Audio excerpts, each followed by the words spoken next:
بسم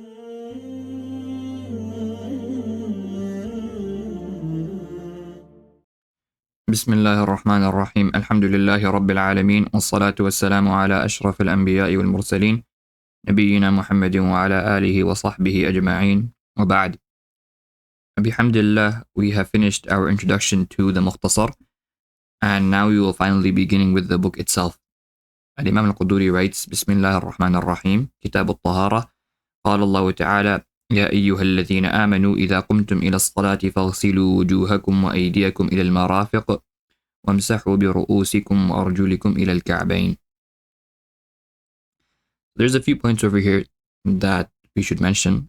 The first of them is that generally speaking in mutun, proofs are not mentioned. The default in mutun or in small text is that a proof should not be mentioned. But despite that, you find that the author over here has begun his book with a verse from the Quran, which is a proof.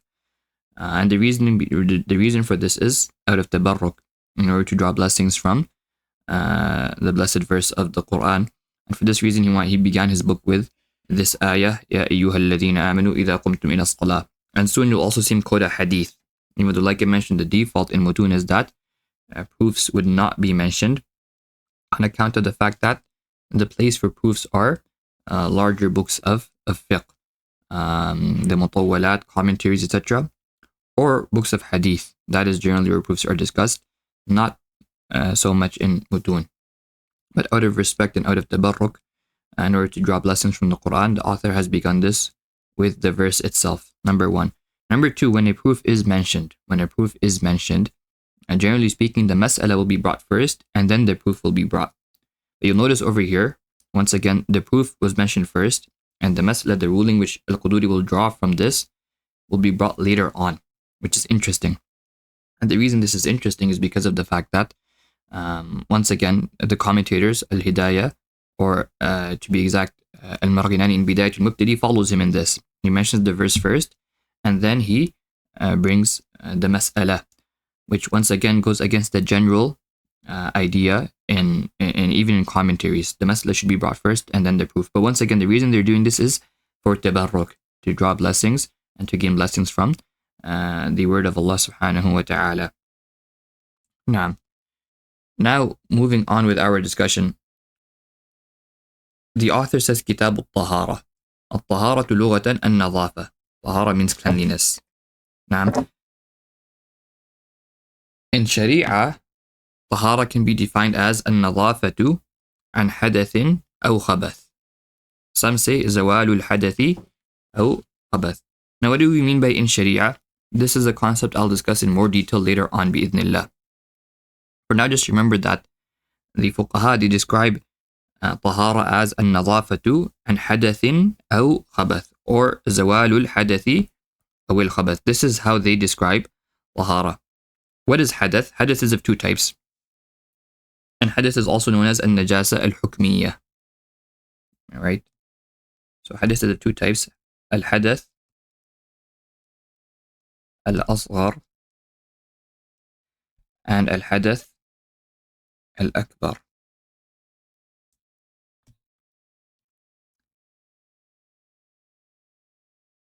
Al-hadath al-akbar. Alright, and I've mentioned to you that a hadath can also be known as al-najasa al-hukmiyyah. Then khabath, which is referred to as al-najasa al-haqiqiyyah, is also of two types. But khabath we'll take care of in a minute. Let's cover hadath first. Alright, now I'm describing khabath as a najasa al-haqiqiyyah over here. Technically speaking, there is another thing that falls under khabath, but we'll leave that for now. Let's just worry about al-najasa al-hukmiyyah and al-najasa al-haqiqiyyah to make things simple and easy. How do you remove al-hadath al-asghar? You have to do wudhu.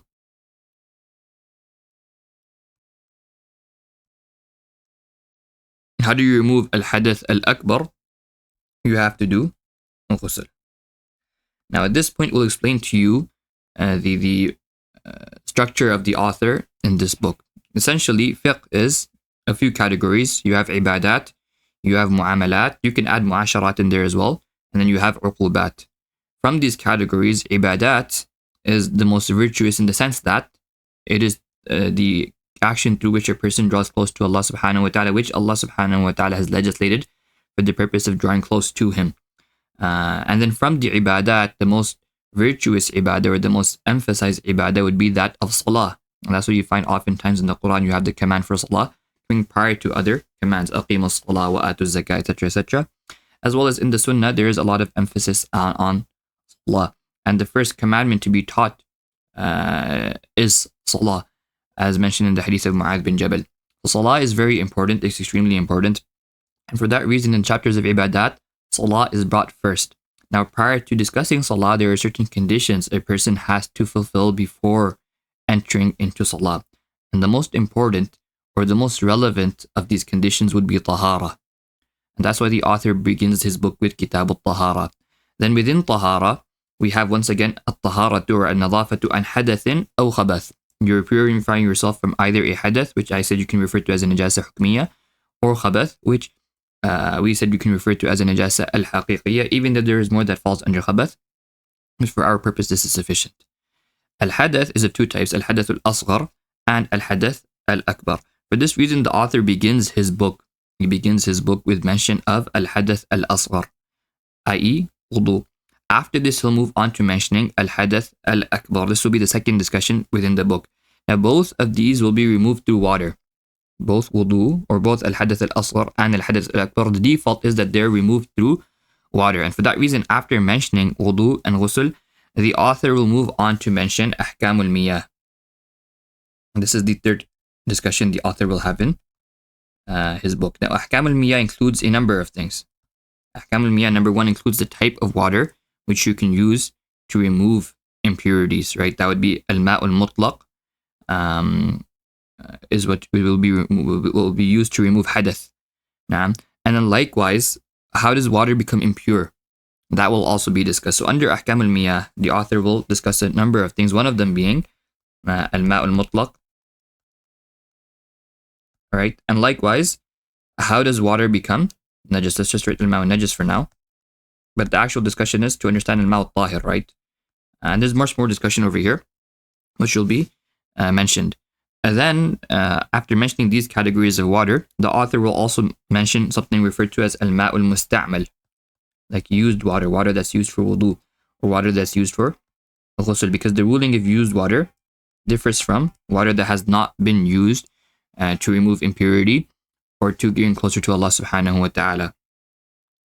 Now, after mentioning this, the author will thereafter mention ahkamul bi'ri was-su'ur, or ahkamul abari wal-as'ar.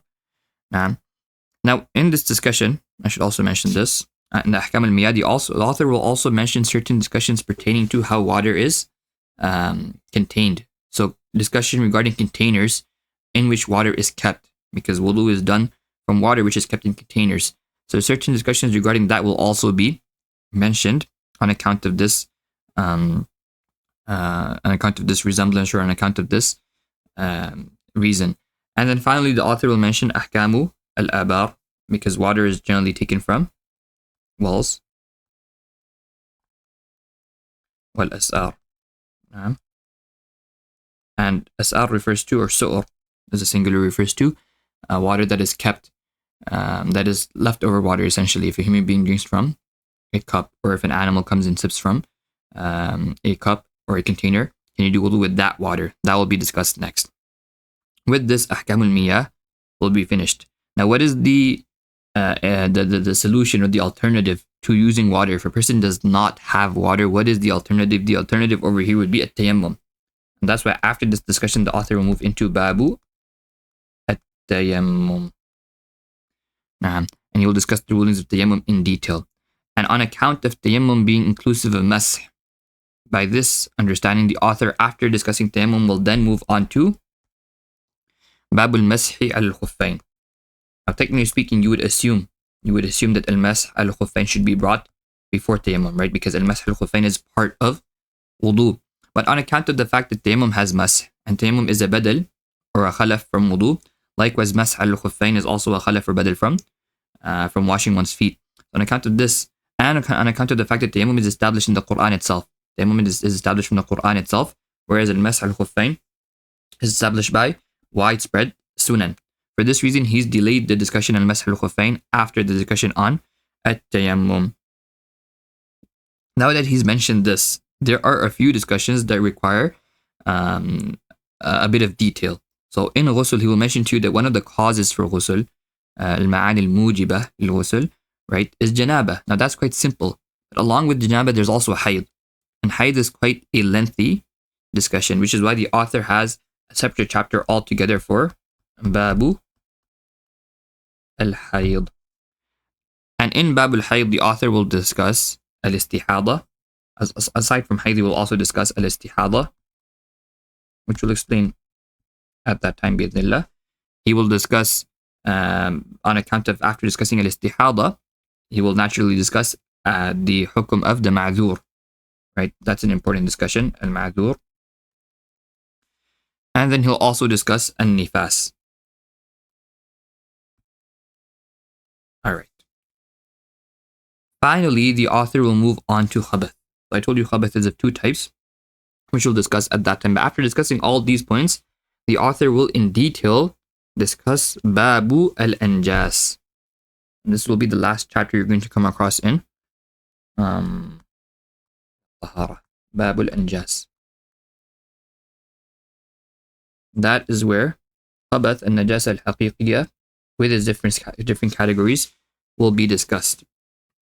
Now, and with this we have covered an overview of the chapter of Tahara in the Mukhtasar of al-Imam al-Quduri. Now, I numbered these. Wudhu is 1, ghusl is 2. That doesn't mean they're different chapters. Ghusl will be brought right after wudhu. But just to help you understand the format, I've numbered them in this manner to make things simple. Now, in wudhu, for instance, the author will mention the fara'id of wudhu. He will mention the sunan of wudhu. He will mention the nawaqid of wudhu. Likewise, in ghusl, he'll mention the fara'id, the al-ma'ani al-mujib lil-ghusl. He will mention these points under these discussions, one after the other. And in this method, you will finish Kitab al-Taharah. And once you finish Kitab al-Taharah, the author will now move on to Kitab al-Salah. Well, he'll mention different conditions and finally discuss Salah itself and the sifa of Salah, etc., etc.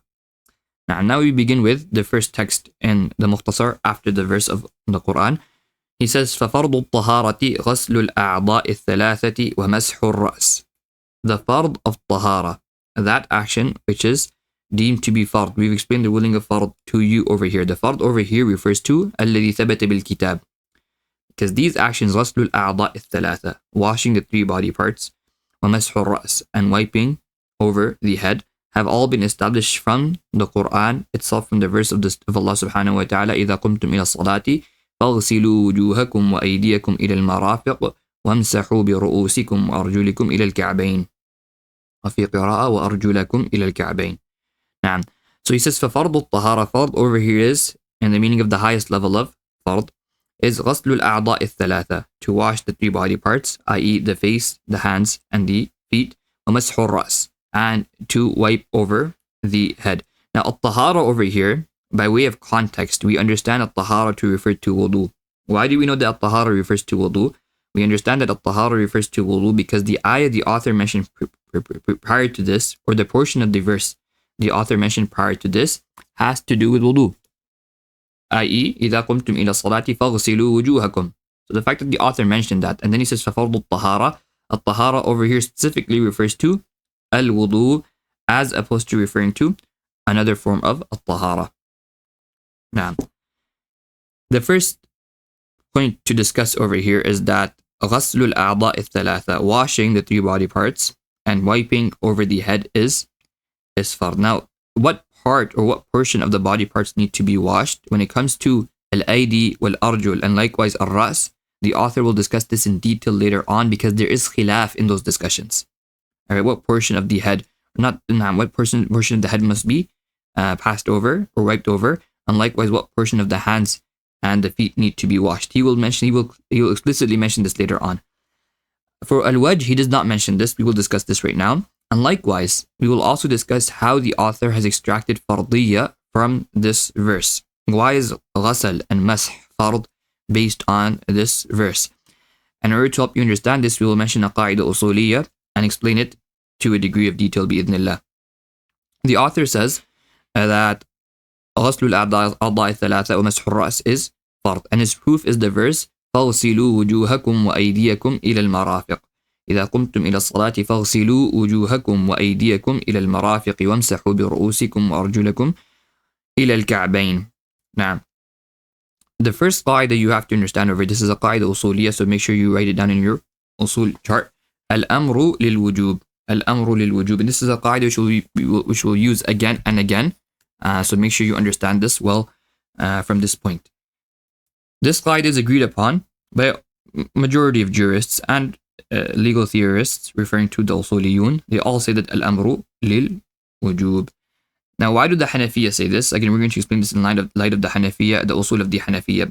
The Hanafiya explain, when they explain the usage of words in the Quran, in Kitabullah, and likewise in Sunnah, but they mention in the Kitabullah section, they make 4 classifications. And each classification of the word is based on a different perspective. What does that mean? That means you can have the classification found on perspective, based on perspective 1. It can be brought together with perspective 2. You can have both. You can have a single word which is referred to, for instance, as khas, which is from classification 1, and it can also be referred to as a haqiqah, which is from classification 2, because of the fact that they're from different perspectives.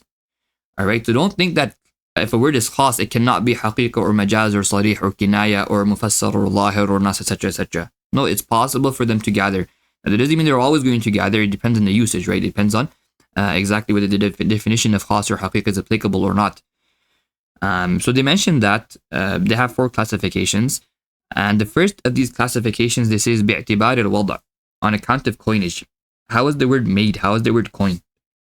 They say, فَاللَّفْظُ يَنْقَسِمُ بِاعْتِبَارِ الْوَضْعِ إِلَى خَاصٍ, or they say بِاعْتِبَارِ اللُّغَةِ إِلى خَاصٍ وَعَامٍ وَمُشْتَرَكْ وَمُؤَوَّلٍ. خاص, عام, مشترك, and mu'awwal. What we're worried about right now is khas. Again, we're assuming you have covered a primer in usul, or you will be covering a primer in usul. The discussion we will bring will be simple and will be easy to understand, and we'll take you through it step by step. Al-khas they define as ما وضع لمعنى معلوم أو لمسمى معلوم على الانفراد.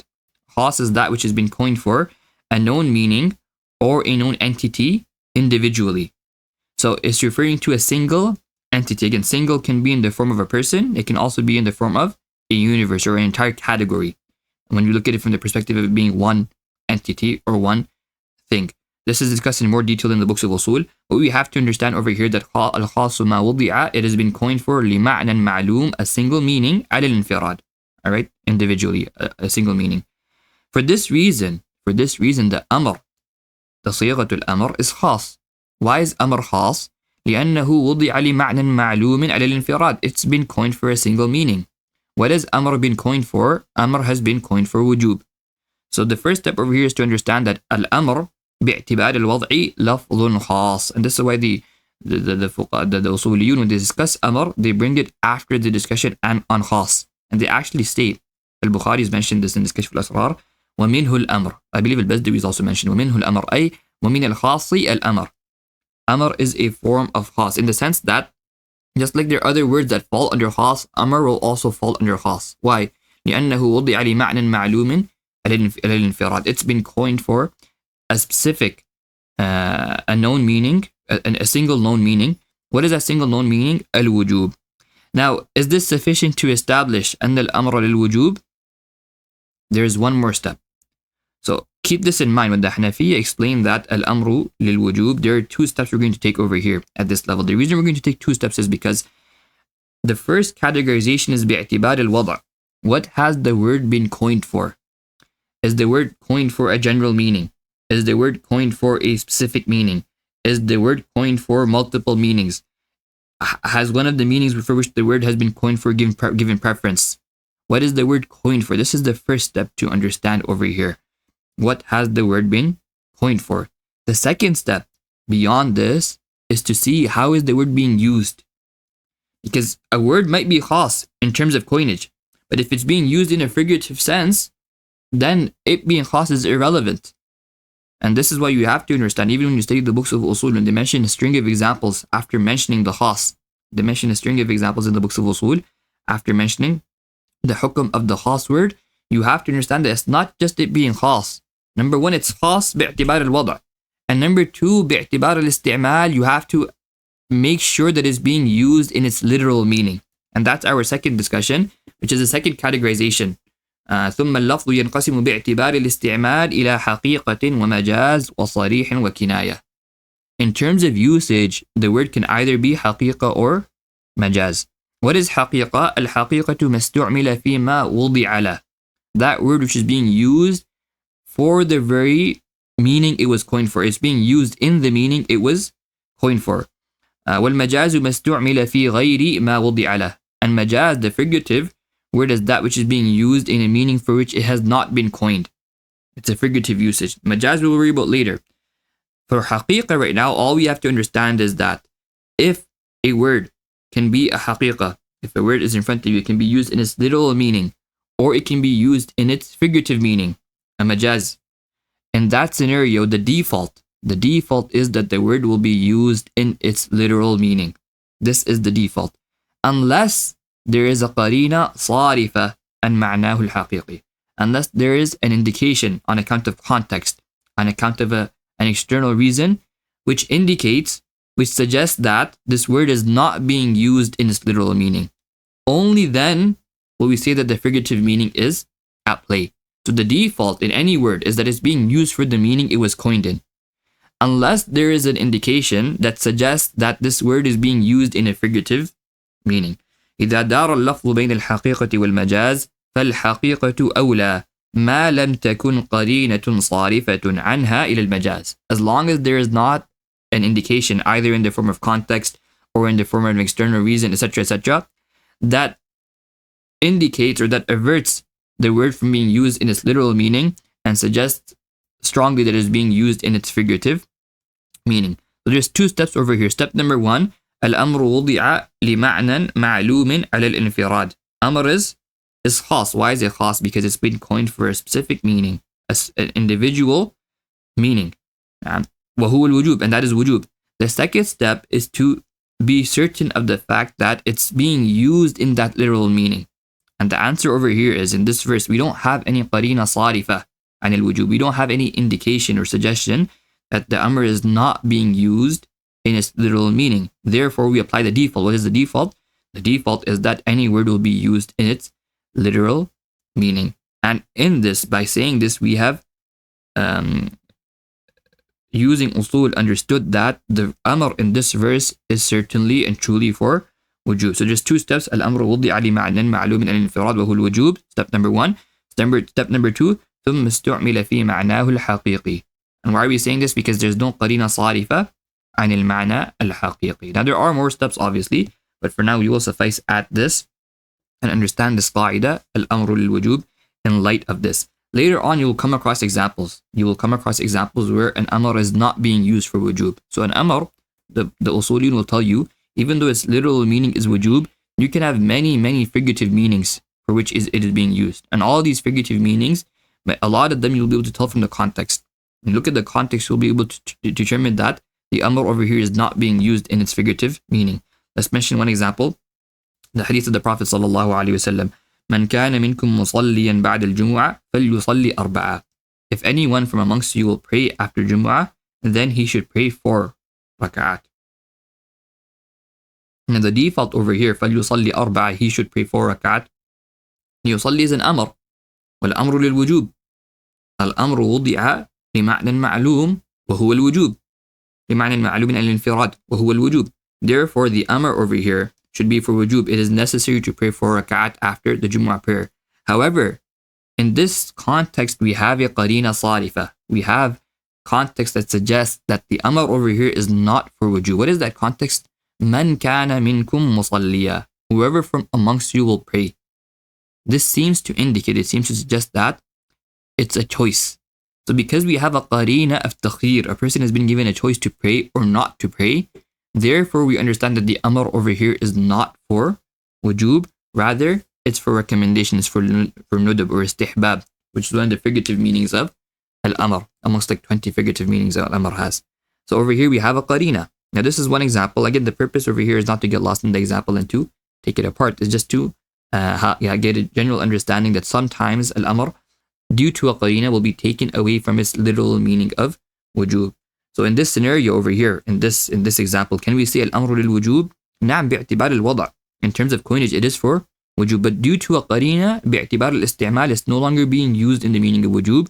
Rather, because it's being used in a figurative meaning, we would say over here that al-amru lil-nudub bi'tibar al-isti'mal, because of it being used in a figurative meaning. And I gave you the general rule for that. إذا دار اللفظ بين الحقيقة والمجاز فالحقيقة أولى. The default is that the haqiqah, the literal meaning, will be given preference unless there is an indication that suggests that that word is being used in a figurative meaning. Then that figurative meaning will be given preference. All right. Coming back to the verse.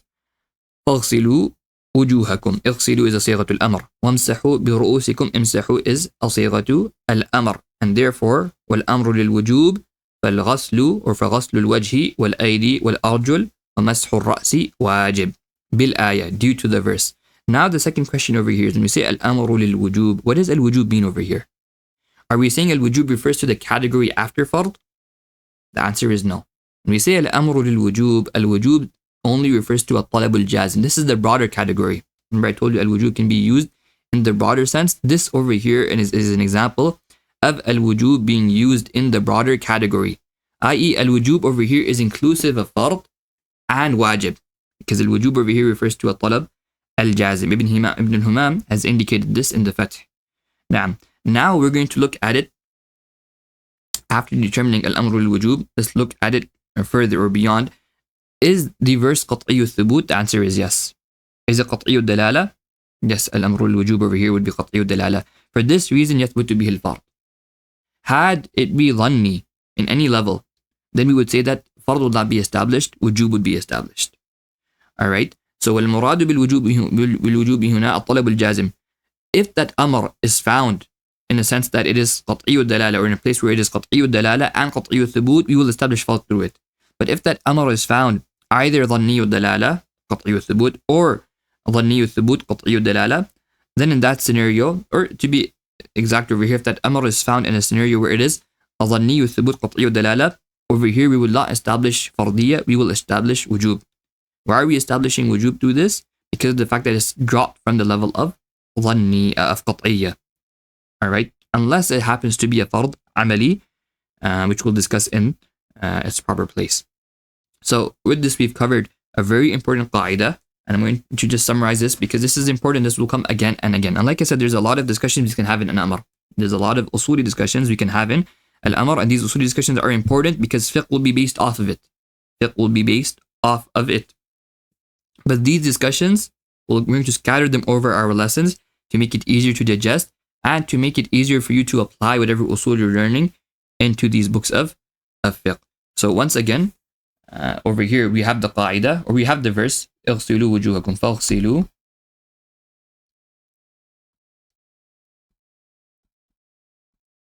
وجوهكم.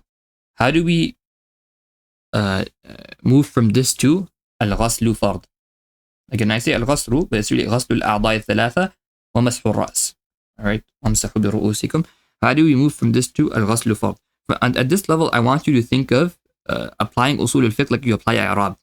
You know, when you study i'rab, after every single verse, after every single word, you would say that, for instance, this is a fi'l mudari' marfu', it's a fi'l madhi mabniun ala kada wa kada.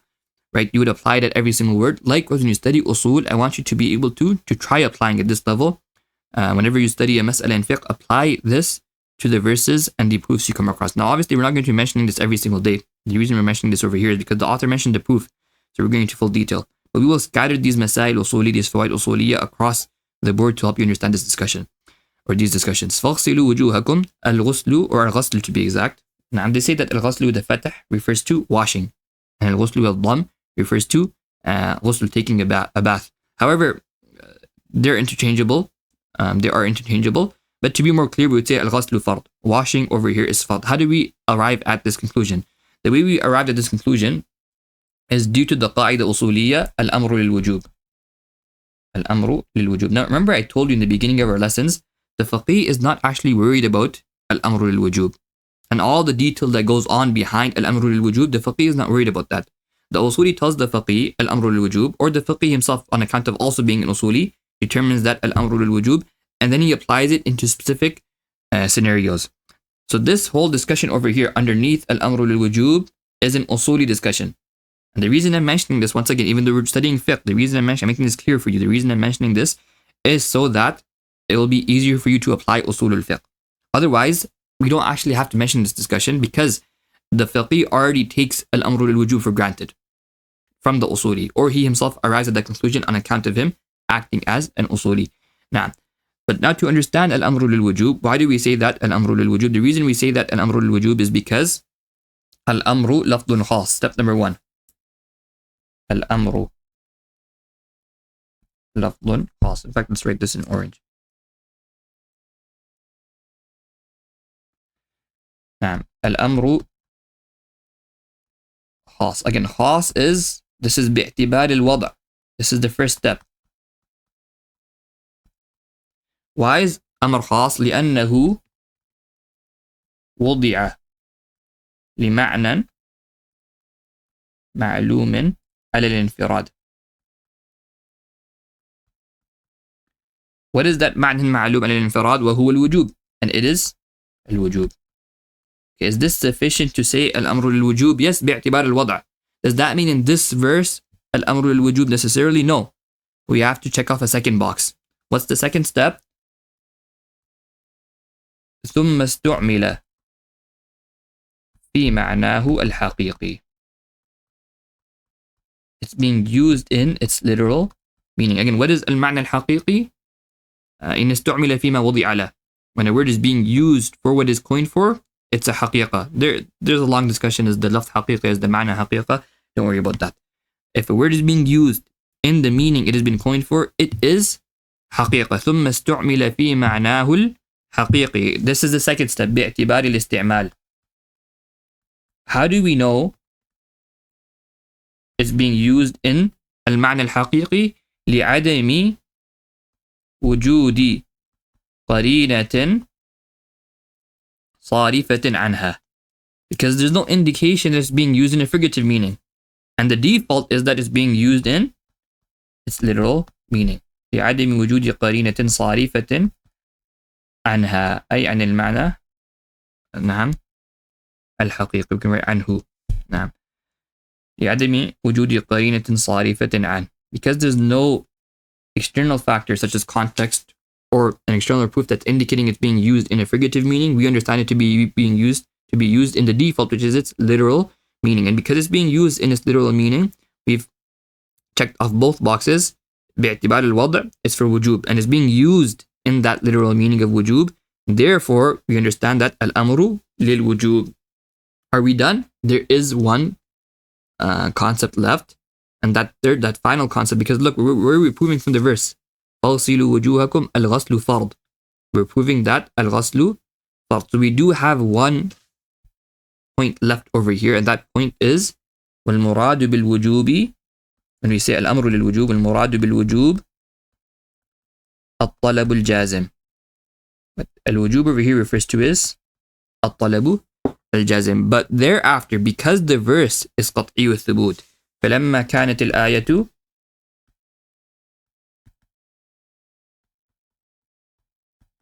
قطعية الثبوت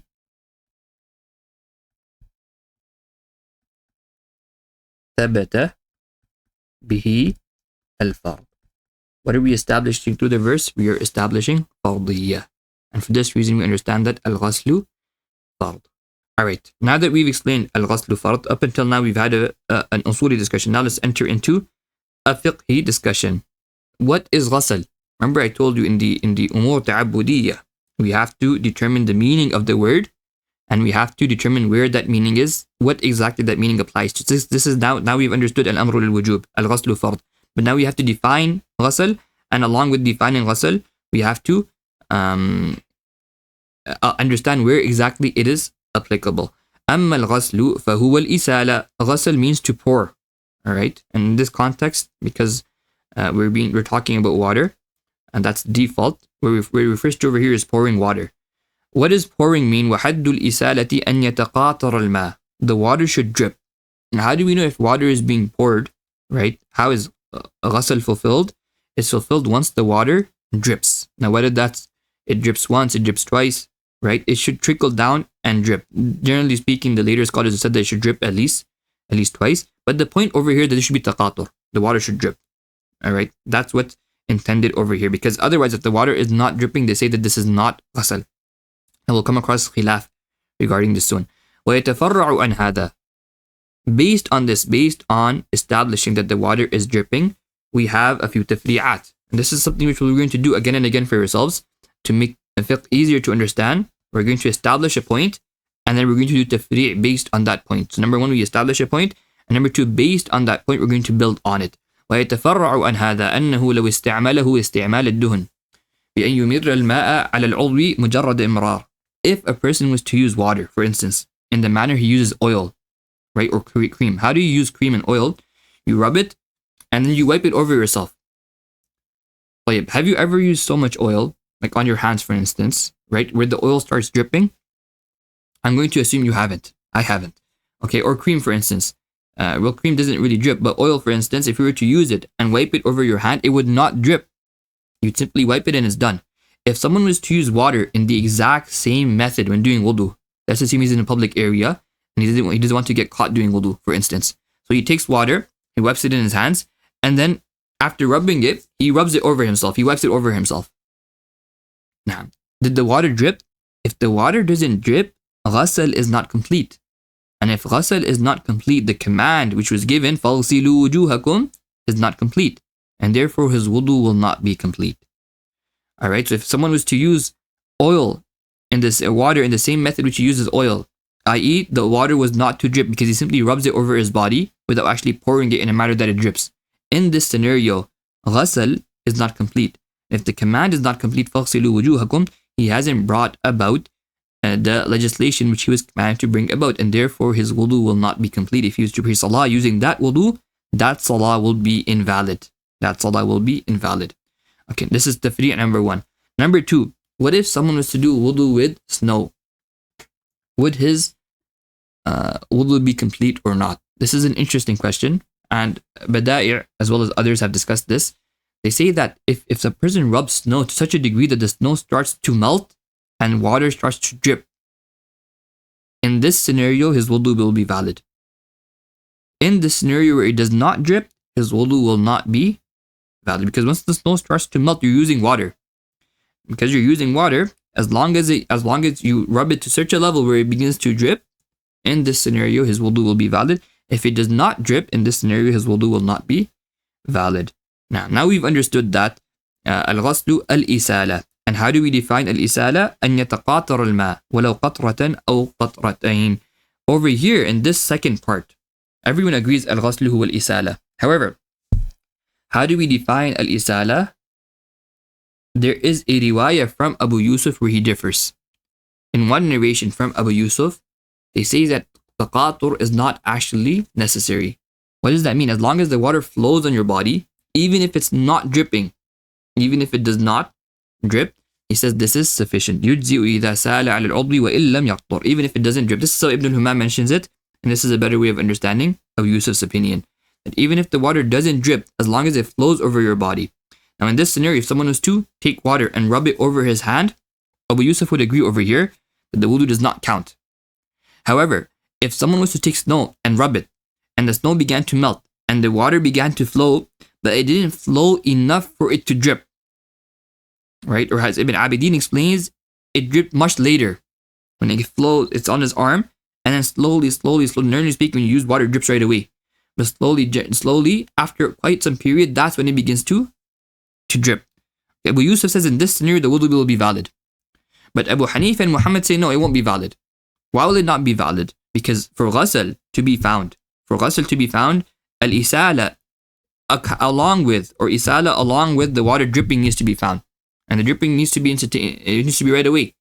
For this reason, they would say that this wudu will not be valid. So again, over here in the masala of the snow, you'll see a difference.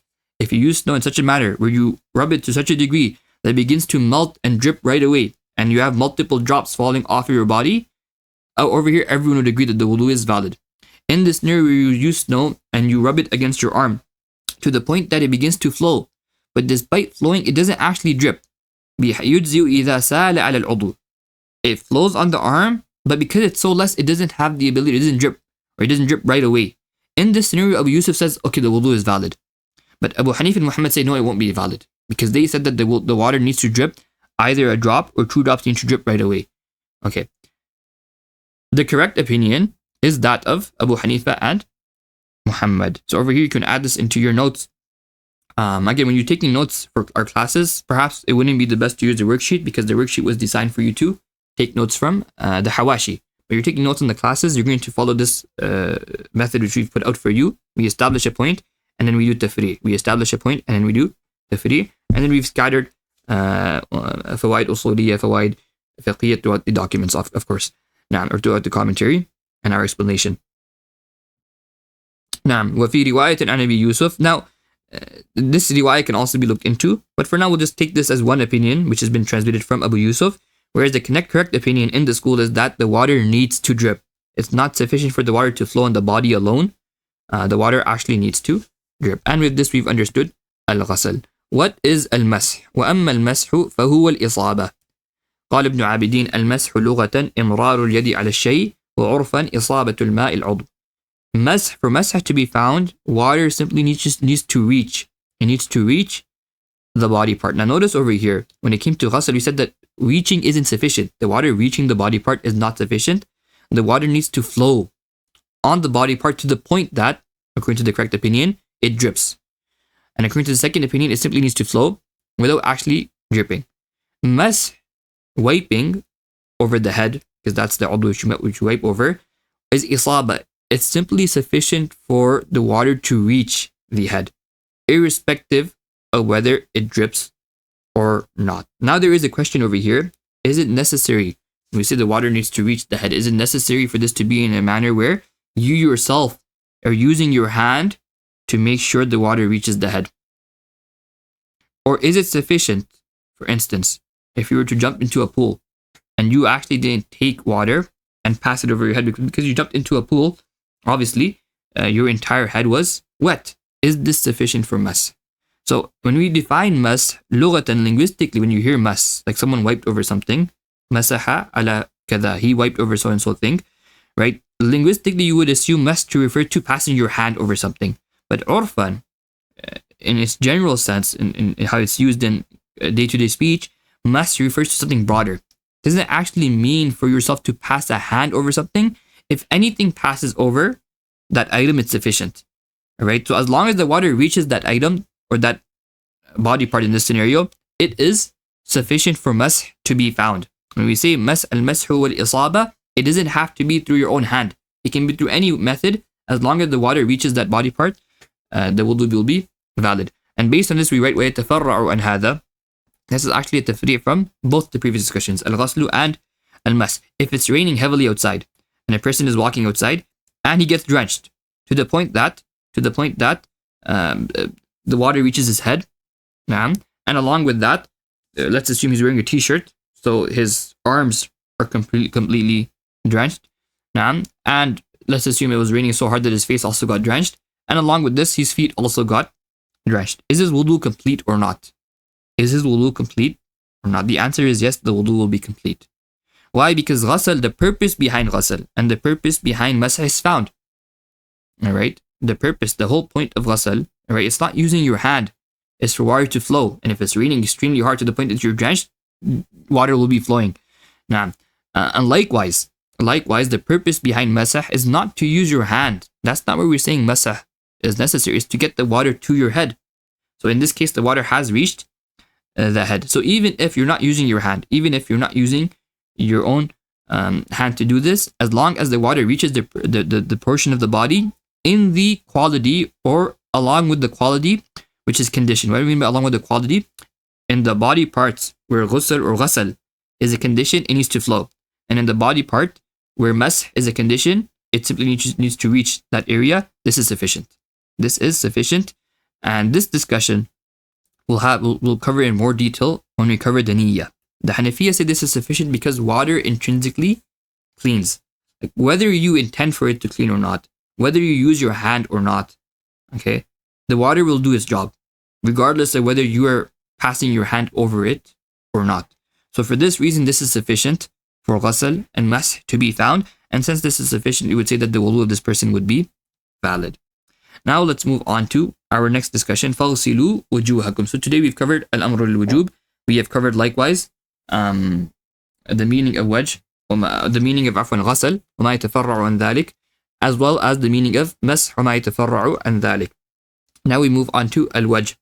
وَأَمَّا الْوَجْهُ فَحَدَّهُ الْفُقَهَاءُ بِالْمَأْخَذِ اللُّغَوِي. How did the fuqaha understand Wajh?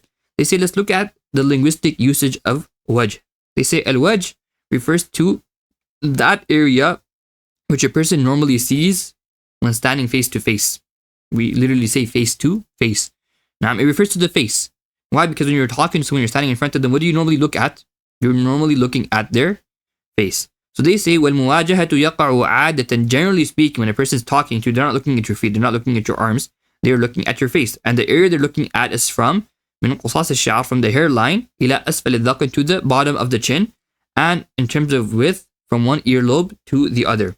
Everything in between this parameter is what people generally look at.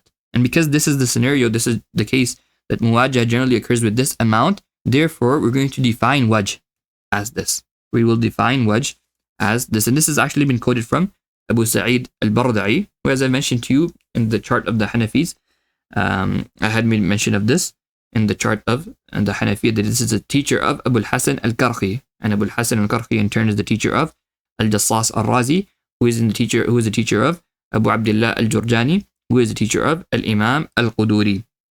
So al-Jassas, he actually quotes this from Abu Sa'id al-Barda'i. He says, أنه من قصاص الشعر إلى أصل الذقن إلى شحمة الأذنين. It's from the hairline until the chin, and likewise from one earlobe to the other. And al-Quduri himself has mentioned this in his commentary on the Mukhtasar of al-Karhi.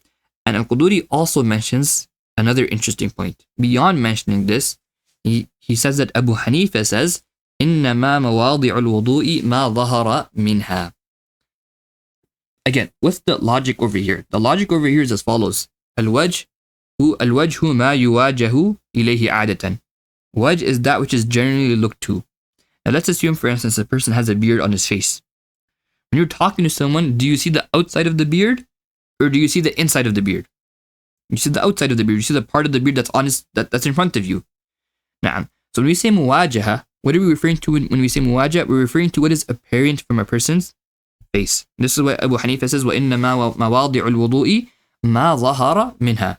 The places where it's necessary to wash in wudu is that which is in front of you, that which is apparent. Based on this, understanding muwajaha, what is muwajaha? Understanding the definition or the parameters of Wajh, and that it is from min qusas al-sha'r, from the hairline, ila asfali al-dhaqan, until the bottom of the chin, wa ila shahmati al-udhunayn, and likewise from one earlobe to another earlobe. And again, when we say this, we're basing this off of ma yaqa'u bihi al-muwajaha. Generally speaking, what is in front of you, what do you face when you're talking to a person? Generally speaking, you face this portion of his body. This is where you're looking. Now, number one. And number two, because you're looking towards this, you're looking at what is apparent from his body, not the inner portion of his body. You're not looking to the insides of his eyes. We'll explain this later on. Likewise, you're not looking to the inside of his mouth. You're not looking to the inside of his nose. Now, you're looking to what is apparent on his body. Now that you've understood this, so number one, al-wajhu min qusas al-sha'r ila asfal al-dhaqan wa ila shahmatay al-udhunayn. How do we extract that? Because we extracted the definition of the parameters of Wajh based on ma yaqa'u bihi al-muwajaha. And this is the amount through which muwajaha occurs, with the clause that it's ma dhahara minha. Right? هذا ما يقع بالمواجهة عادة, or ما ظهر منها. This is through what muwajaha generally occurs. Based on this, ويتفرع عن هذا, we can extract the following. أنه إذا نبت الشعر على الوجه بحيث يستر ما تحته. If, for instance, a person was to have a beard, and this beard was to be so thick that it covers his skin underneath it. The beard is so thick that it ends up covering the skin which is underneath it. In this scenario, what is wajib to wash? Is it wajib for the person, for instance, to actually take his hand and put it into his beard to the point that he can reach his skin? The answer is no. Why? Because what does muwajaha occur with? Muwajaha occurs with what is on the outside. Right? إِنَّمَا مَوَاضِعُ الْوُضُوءِ مَا ظَهَرَ مِنْهَا. And because this beard is so thick that you can no longer see the skin through it, now muwajaha occurs with what is in front of you, and therefore the fard of washing the face will transfer over to what is right in front of you. Okay? وَلَمَّا نَبَتَ الشَّعْرُ خَرَجَ مَا تَحْتَهُ مِنْ أَنْ يَكُونَ وَجْهًا. Once the hair has grown and the hair is so thick that you can't see the skin which is on the inside, then what's on the inside is no longer the wajh. Why? لِأَنَّهُ لَا يُوَاجَهُ إِلَيْهِ. You're not looking at that anymore, لِاسْتِتَارِهَا بِالشَّعْرِ, because it's been covered with hair now. This is what Abu Hanifa meant when he said إِنَّمَا مَوَاضِعُ الْوُضُوءِ مَا ظَهَرَ مِنْهَا. In this scenario, now again, as long as the hair covers the beard, the hair can be thick, it can be thin as well.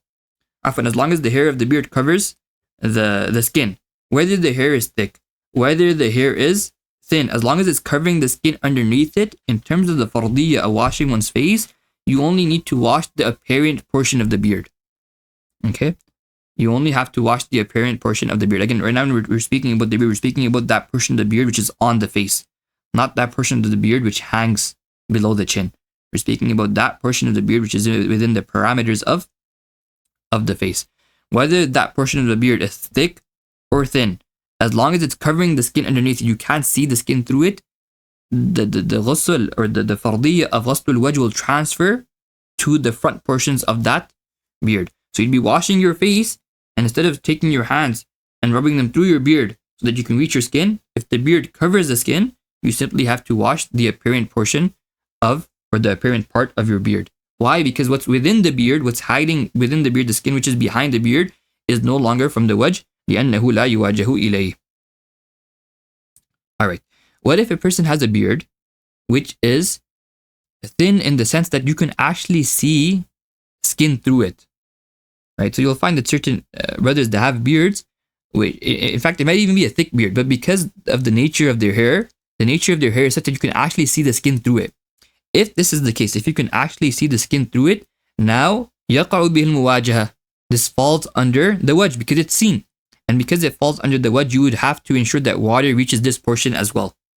So if the beard is so thick that you cannot see the skin through it, you only have to wash the apparent portion of the beard. But if you can see the skin through that beard on account of it being thin, or on account of that person's hair being such that the method in which his beard grows is that you can actually see the skin through his beard, in this scenario, you would have to ensure that you're washing that skin as well, that water reaches that skin as well. And what's the reasoning behind this? Because at this point now, يَقَعُ بِالْمُوَاجَهَةِ. Again, I told this is متفرع. This all extends and stems from the previous concept, that الوجه من قصاص الشعر إلى أسفل الذقن ومن شحمة الأذن إلى شحمة الأذن. That's the definition of wajh. Why do we have the definition? لأن هذا القدر عموما أو عامة يقع به المواجهة. This is generally speaking, this is what a person looks to when talking. So therefore we've defined al-wajh as this. Now if a beard grows within these parameters, if the beard covers the skin, at this point the skin is no longer visible, muwajah is no longer occurring with that skin, and therefore you simply and merely have to wash the apparent portion of the beard. But if the beard is such that it's thin, in the sense that you can see the skin through it, then in this scenario, in this case, you would not have to wash the inside of, or often you would have to ensure that water reaches the inside of that beard and it reaches the skin. Alright? Likewise, when it comes to a person's eyebrows, likewise when it comes to a person's mustache, okay, same exact ruling as mentioned in Bada'i al-Sana'i. Okay, as well as the hair which is on a person's, not chin, but as on his jawbone, for instance, same exact ruling.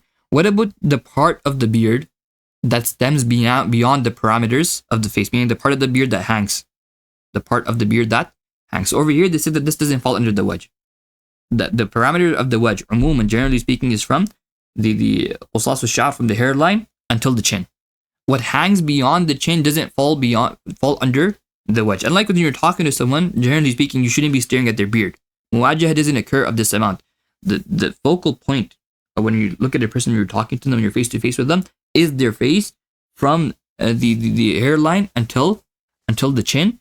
You don't, generally speaking, you don't look at the beard or the part of their beard that's hanging from their chin. So that doesn't fall under the wajh. Therefore, it's not fard. It is not fard to wash that portion of the beard which is hanging. Although they mentioned that it is sunnah to do takhleel of it. This discussion we will mention later. Now over here, I just want to mention one thing, and we'll cover we'll stop the lesson after this. The mas'ala of ghasl al-lihya, number one, there are different riwayat within the madhab. But what we've mentioned to you is the correct view, and this is mentioned as early back as al-Kasani in Bada'i al-Sana'i. According to some riwayah, you have to do mash of 1/4 of the beard. We're talking about the portion that's on a person's face. They said that only one mash 1/4 of the beard is sufficient. But the correct version and the correct riwayah is what we mentioned to you over here. And that is that whatever portion of the beard falls under the parameters of the face, if it covers the skin, the entire portion needs to be washed. Again, the apparent, not the insides, the apparent of it, because that is al-qadr alladhi yaqa'u bihi al-muwajaha. However, when you read the later books of fiqh, you might be confused. Why would you be confused? Based on the explanation we gave you, we said that whether we mentioned that whether the beard is thick or thin, as long as it covers the parameters or it appears on the parameters of the face, it needs to be washed. The apparent of that beard needs to be washed, as opposed to getting water to the skin itself. Certain fuqaha, with the way they explain this mas'ala, and like one of these examples is Ash-Shurunbulali in Nur al-Idah. He says the beard is either thick or thin. The thick beard, you have to wash. The thin beard, meaning the thick beard, what does it mean you have to wash? You have to wash the apparent of it. And the thin beard, you have to get the water to the skin. You need to ensure that the water reaches the skin. Other fuqaha, they explain the mas'ala differently. Al-Qudūrī in his commentary on Mukhtasar al-Karhi, Kasani in his Bada'i. They say that if the beard covers the apparent, the body, the face, then in that scenario, irrespective of whether the beard is thick or thin, you're going to be washing the apparent section of the beard. You don't have to get water to the insides of the beard. Now, whereas if the beard doesn't cover the skin, you can see the skin through the beard, now you have to get water to the inside of the beard. And the reason confusion arises over here is perhaps because a student will, for instance, when reading this text, he will try to understand what's being said based on the ma'ani, based on the alfaz. This is a beautiful statement of al-Ghazali. He says, اعلم أن كل من طلب المعاني من الألفاظ ضاع وهلك وكان كمن استدبر المغرب وهو يطلبه. That everyone, اعلم أن كل من طلب المعاني من الألفاظ, who seeks to understand what's being said based on the words in front of him, ضاع وهلك. He will not understand anything. وكان كمن استدبر المغرب وهو يطلبه. It's like the person who wants to reach the west, he's walking, but his back is towards the west, meaning he's walking away from the west. ومن قرر المعاني أولا في عقلي. As for that person who understands the meaning first, ثم أتبع المعاني الألفاظ, then based on his understanding of the meaning he understands the wording, فقد اهتدى, this person will be guided. Now again, there's a lot that can be said about this. Of course, as students, you will understand. Once you read the text, then you have to, based on the text in front of you, you will understand the meaning. But the point over here is this: don't get lost in semantics. Just because one faqih refers to a certain mas'ala in certain wordings, with using a certain wording, whereas another faqih refers to it using a different wording, it does not mean that they are differing. They can be saying the exact same thing, and this is the case over here. So on one hand, you have the fuqaha who say that the beard is either thick or thin. If it's thick, you only require to wash the outside portion. If it's thin, you have to make sure water reaches to the inside portion of the skin. On the other hand, you have the fuqaha who say that if the beard covers the outward portion of the face, it needs to be only the outward portion of that beard needs to be washed. If that beard is such that you can see skin through it, then in this scenario, you would have to ensure that water reaches the skin. There is no difference between the two. The only difference is the first set of fuqaha, they use the word thick to refer to that form of the beard which covers the face, through which you cannot see skin. Whereas the second category of fuqaha, they said that as long as the beard covers the face, then irrespective of whether it has volume or not. When they say thick over here or thin, it means that irrespective of whether it has volume or not, as long as it's on the apparent portion of the face and you cannot see the skin through it, then in this scenario, you only have to wash the apparent portion of the beard. Whereas if you can see the skin through it, irrespective of whether it's thick, whether it has volume or not, if you can see the skin through it, you have to ensure that water reaches to the skin itself. How do we understand this? It all comes back to muwajah. Once we've understood the fiqh of the mas'ala, the text of the fuqaha will be much easier for us to understand. Because once we understand that the default or the base of this ruling is based on ma yaqa'u bihi al-muwajahatu 'adatan, then it's easy for us to understand that when the author says the beard is thick, you have to make sure you wash the outer portion of the beard. What he refers to by thick in this sense is that portion of the beard which covers the skin. And when he says the beard isn't thick, when he says the beard is thin, what he's referring to over here is that portion of the beard, or the beard that does not cover the skin. You can see the skin through the beard. And in this scenario where you can see the skin through the beard, in this scenario you'd have to ensure, because muwajah is occurring of the skin now, and because muwajah is occurring of the skin, you would have to ensure that the water also reaches the skin. I will start a new meeting and then we will continue. Just 5 minutes left.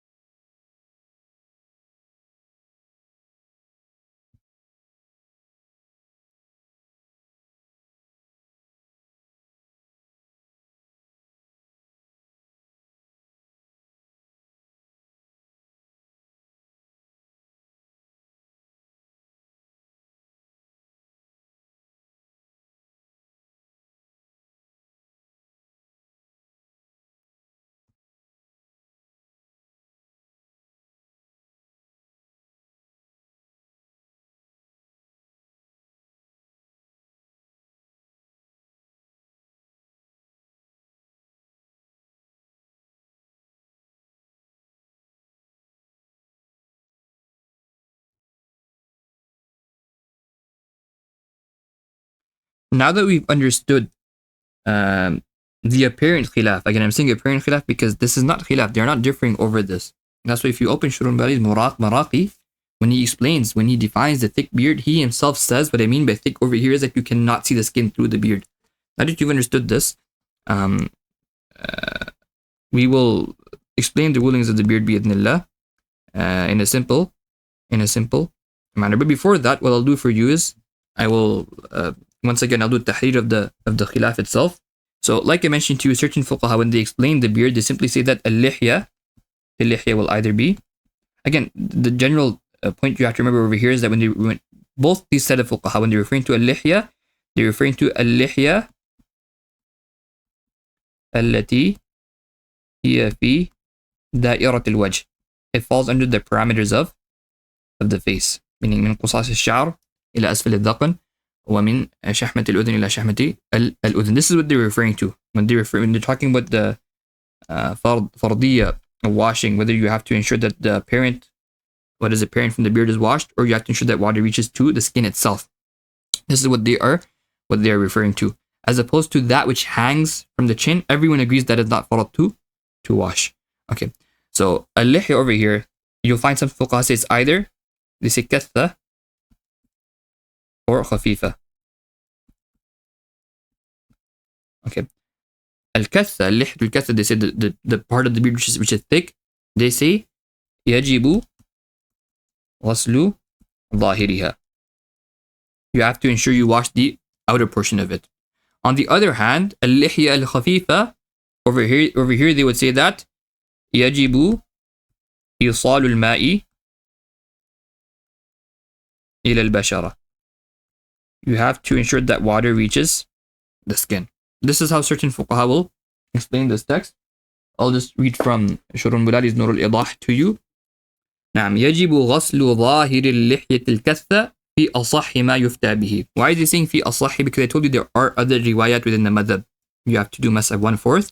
But just as I explained to you, that is not what's it called. Everyone agrees those riwayat are marju' anha. The correct view of the school is that it is wajib to wash the ظاهر of اللحية الكثة, the thick beard. ويجب إيصال الماء إلى بشرة اللحية الخفيفة. And it is obligatory to have water reach the skin of al-lihya al-khafifa, the light beard. Now, then he says, وَلَا يَجِبُ إِيصَالُ الْمَاءِ إِلَى الْمُسْتَرْسِلِ مِنَ الشَّعْرِ عَنْ دَائِرَةِ الْوَجْهِ. He explains the محل الخلاف. He says that it's not actually necessary to have water reach al-mustarsil, that which hangs beyond the parameters of the face. Now, once again, you read this and you start to feel that there's a difference between what al-Shurunbilali is saying and what the other fuqaha are saying, because al-Qudūrī in his commentary on the Mukhtasar of al-Karhi, al-Kasani in his Bada'i al-Sana'i, the way they explain this is that al-Lihyatu imma alla yura min khilaliha al-bashara. Either the skin cannot be seen through it, أو يرى, or the skin can be seen through it. Then they say if the skin cannot be seen through it, then irrespective of whether it's katha, whether it's thick, or it's khafif, or it is, if the skin cannot be seen through it now, irrespective of whether it's thick or it's thin, in both scenarios, they would say yajibu ghaslu ظاهرها. And in the scenario where the skin can be seen through the beard, over here they would say يجب إيصال الماء إلى البشرة. So in scenario 1, the author said in al-katha you have to wash the outer portion. In scenario 2, he's saying whether it's katha or khafifa, whether it is katha or khafifa, you have to wash the outer portion. Apparently, there is a khilaf. The answer is there's no khilaf. There is no khilaf over here. We would say this is referred to as khilaf lafzi, right? It's just semantics. They refer to these things in a different manner. Why? Because al-Shurunbilali himself will explain to you when he says al-katha in his maraqi, he says وهي التي لا يرى من خلالها البشرة. The way he explained the thick beard is that which you cannot see the skin through. That's how he defined a thick beard. And this everyone agrees. If you cannot see skin through the thick beard, you only have to wash the outer portion of the thick beard. Whereas if you can see the skin through the thick beard, you would have to wash the skin as well. So there is no khilaf over here. Everyone agrees on this. The better way of mentioning this ruling would be the second. That the lihya, either you can see the skin through it or not. If you can see the skin through it, then irrespective of whether it's thick or thin, you have to make sure the water reaches the skin. If you cannot see the skin through it, because again, the whole mas'ala comes back to muwajaha. If you can see the skin through it, muwajaha is a curing of the skin and therefore it needs to be washed. And it's within the parameters of the face. If you cannot see the skin through it, then muwajaha is no longer a curing of it. And because it's no longer being faced, you would not have to wash that skin. You would simply have to ensure that the water reaches the outer portion of the beard, irrespective of whether that beard has volume, it's thick, or it is thin, where it does not have volume. And with this, we've understood the ruling of al-lihya allati hiya fi da'iratil wajh. And just to summarize the entire discussion on the lihya, okay, must a person wash his beard when doing wudhu or not? So we say that al-lihya, the beard, is either going to be fi da'iratil wajh, it's either going to be within the parameters of the face, meaning from the hairline until the chin, and from earlobe to earlobe, or it will be al-mustarsil, hanging from, and da'iratul wajh, beyond the parameters of the face. If the beard is hanging beyond the parameters of the face, now this is a separate view. Over here, the correct opinion, which the school has adopted, is that yusannu at-takhlil. It is sunnah to do takhlil of this portion. That portion of the beard which is hanging beyond the parameters of the wajh, it's sunnah to pass your wet hand through it. As for that portion of the beard which is within the parameters of the face, is from the hairline until the chin, or from earlobe to earlobe, any hair on this, any hair within these parameters, over here they would say that this will either be such that imma an yura min khilaliha al-bashara, either you can see skin through it, aw la, or skin cannot be seen through it. If the skin can be seen through it, and it's fi da'iratul wajh, in this scenario, because it falls under muwajah, it is faced, right? When you talk to someone, you can face this, you can see his skin. In this scenario, irrespective of whether it has volume or not, we would say that yajibu إيصال الماء إلى البشرة. You have to ensure that the water reaches the skin. So as long as the skin is visible through a person's beard, you have to ensure, and it's within the parameters of the hairline till the chin and earlobe till earlobe, you have to ensure that water reaches that skin. It's not sufficient to wash the outer portion of the beard. If the skin cannot be seen through the beard, then in this scenario, irrespective of whether it is katha, right, it's thick, or it's khafifa, irrespective of whether the beard has volume or not, in both scenarios, right, yajibu ghaslu ظاهرها. You only have to wash the outer portion of the beard, which is visible, because that's the amount which is seen through, which is visible, which a person sees when talking to you. ولا يجب إيصال الماء للبشرة. In this scenario, you don't actually have to ensure and push your hand through the beard to ensure that water reaches the skin, because the skin is no longer visible. And this entire mas'ala, this entire discussion, as I told you, it stems from al-muwajaha. Okay, how do we define al-muwajaha or al-wajhu? ما يقع به المواجهة عادة. In the verse of Allah subhanahu wa ta'ala, فَاغْسِلُوا وُجُوهَكُمْ. How do we define wajh? Al-wajh is that which is normally seen, that which is normally, you're talking to someone, that which you normally face. And the amount which you normally face is from a person's chin until his hairline, and from earlobe to earlobe. Therefore, anything which extends beyond that, the beard which hangs beyond the parameters which I've mentioned to you, this will not be fard, because it doesn't fall under the command فَاغْسِلُوا وُجُوهَكُمْ. Yes, due to other factors, due to other proofs, we see over here, تخليل, passing a wet hand through this amount, or passing wet fingers through this amount, is sunnah. And on the other hand, that part of the beard which falls within these parameters, then either you can see the skin through it or not. If you can see the skin through it, then on account of being able to see the skin through it, this falls under muwajah. It's being faced, it's visible, and for that reason you'd have to ensure that the water reaches that skin. On the other hand, if the skin cannot be seen through it, then irrespective of whether it's thick, whether the beard has volume or not, in both scenarios, all you have to wash is the outer portion of the beard, because that amount is what you are seeing, that amount is what is visible, and therefore that amount is what falls under the definition of al-wajh. And with this, we have covered our lesson, our first lesson on the Mukhtasar. Just to summarize, we covered the verse of the Quran, فَاغْسِلُوا وُجُوهَكُمْ, and then we explained the rule al-Amr lil-Wujoob on account and in line with the usul of the Hanafiyyah. We explained that al-Amr لفظ خاص. Why is it خاص? لأنه وضع لمعنى معلوم على الانفراد وهو الوجوب. That's not sufficient. Then beyond that, we took it to the second step, and we said that واستعمل في معناه الحقيقي. والمعنى الحقيقي, or what is the حقيقة? ما استعمل فيما وضع له. The word is the حقيقة, is being used in the very meaning for which it was coined, i.e. wujub. How do we know it's being used in that meaning?